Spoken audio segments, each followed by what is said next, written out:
Good morning, one and all. Today we are going to discuss a interesting topic, breast, also called as mammary gland. So, mammary gland histology. Okay, mammary gland is a modified apocrine sweat gland, and it is present only in mammals.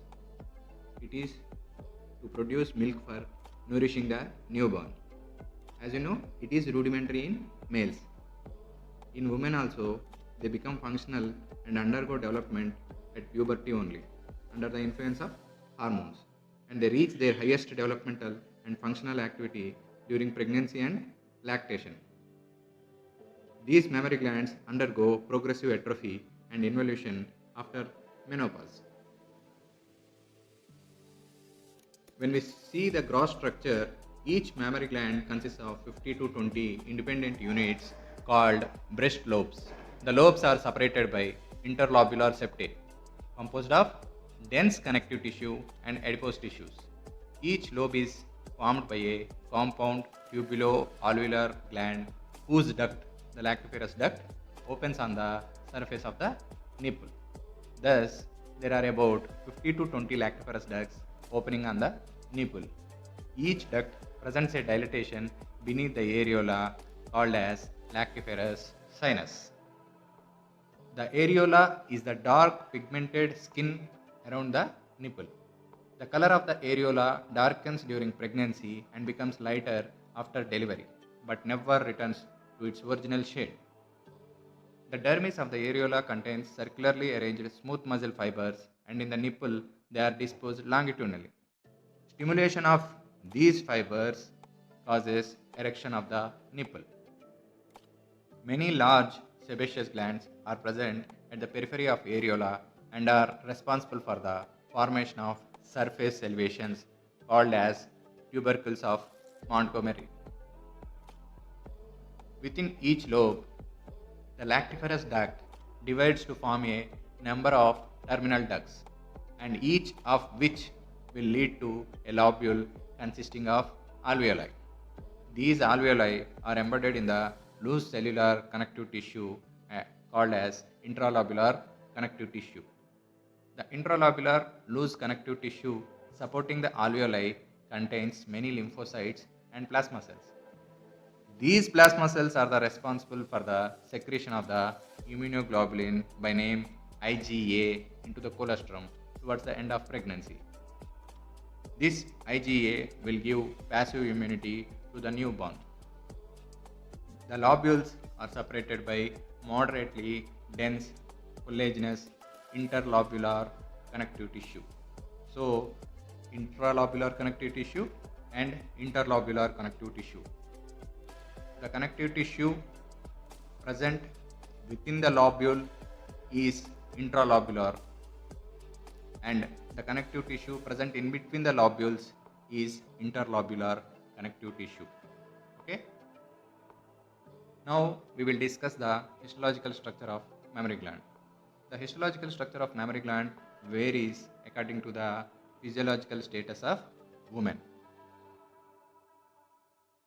It is different in non-lactating mammary gland and in lactating mammary gland.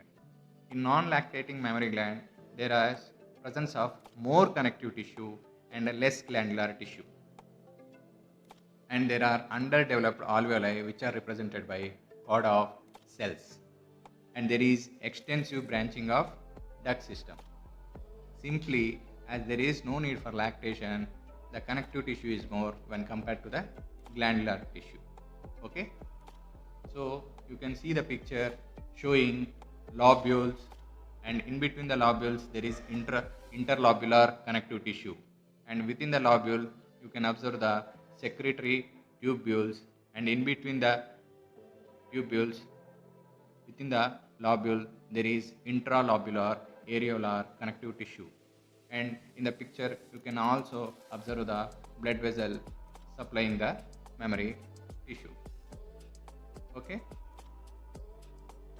Now in lactating mammary gland, as there is need for lactation, the glandular tissue will be more when compared to the connective tissue. So the prime feature is presence of less connective tissue and more glandular tissue, and compactly packed well-developed alveoli are seen, which are distended with lumens containing the milk, and simple cuboidal epithelium will be lining the alveoli. Okay, you can see the picture under low power and high power. See how the glandular lobules are seen when compared to the less connective tissue.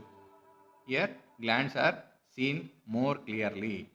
You can also observe the interlobular connective tissue, and within the lobule the alveoli are well developed. This can also be seen in the pic. Now, what are the differences which can be observed in a non-lactating mammary gland and lactating mammary gland? As I said earlier, the ducts will be seen in non-lactating mammary gland, and in lactating mammary gland you will observe the alveoli very clearly filled with milk. Okay, and solid cords of cells are seen in non-lactating mammary gland, and there will be cuboidal epithelium in the lactating mammary gland. When we see the histology of a mammary gland consists mainly of two parts. One is parenchyma and the other will be stroma. In the parenchyma, there will be less glandular tissue in non-lactating mammary gland, and there will be more glandular tissue in the lactating mammary gland. And alveoli are not developed and are represented by solid cord of epithelial cells in non-lactating mammary gland, whereas in lactating mammary gland the alveoli are well developed and are large and branched, lined by cuboidal epithelium and associated myoepithelial cells. In the non-lactating mammary gland, the duct system, extensive branching of the duct system will form the lobule, whereas in lactating mammary gland the extensive branching alveoli will form the lobule. Ducts are very few. In non-lactating mammary gland, the intralobular ducts are lined by two layers of cells. One is luminal layer and the other is basal layer. Luminal layer composed of cuboidal epithelial cells, whereas basal layer is composed of myoepithelial cells. When seen in lactating mammary gland, the intralobular ducts are lined by cuboidal epithelium only, whereas the lactiferous ducts are lined by stratified columnar or cuboidal epithelium. In the non-lactating mammary gland, the duct lumen is not clearly visible and contains no secretion, whereas in lactating mammary gland, the lumina of alveoli and ducts are filled with eosinophilic secretory material as shown in the figure, which is milk, and appears vacuolated because of the presence of fat droplets. Okay. Now coming to the stroma. In non-lactating mammary gland, stroma consists of more connective tissue and adipose tissue.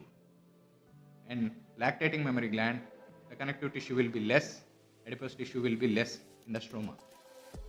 Interlobular connective tissue septum is thick and is composed of dense collagen fibers and adipose tissue in non-lactating mammary glands, whereas in lactating mammary glands, the interlobular connective tissue septum is thin. In non-lactating mammary gland, there is abundant intralobular loose connective tissue containing many fibroblasts, whereas in lactating mammary gland, there is scanty intralobular connective tissue and is often infiltrated with lymphocytes and plasma cells. Now coming to the feeding part. During breastfeeding, the sucking effect of the child will stimulate the sensory receptors present in the nipple and thereby causing the liberation of oxytocin hormone from posterior pituitary. This oxytocin will cause the contraction of the myoepithelial cells in the alveoli and ducts, thereby resulting in ejection of milk, and this reflex is termed as milk ejection reflex.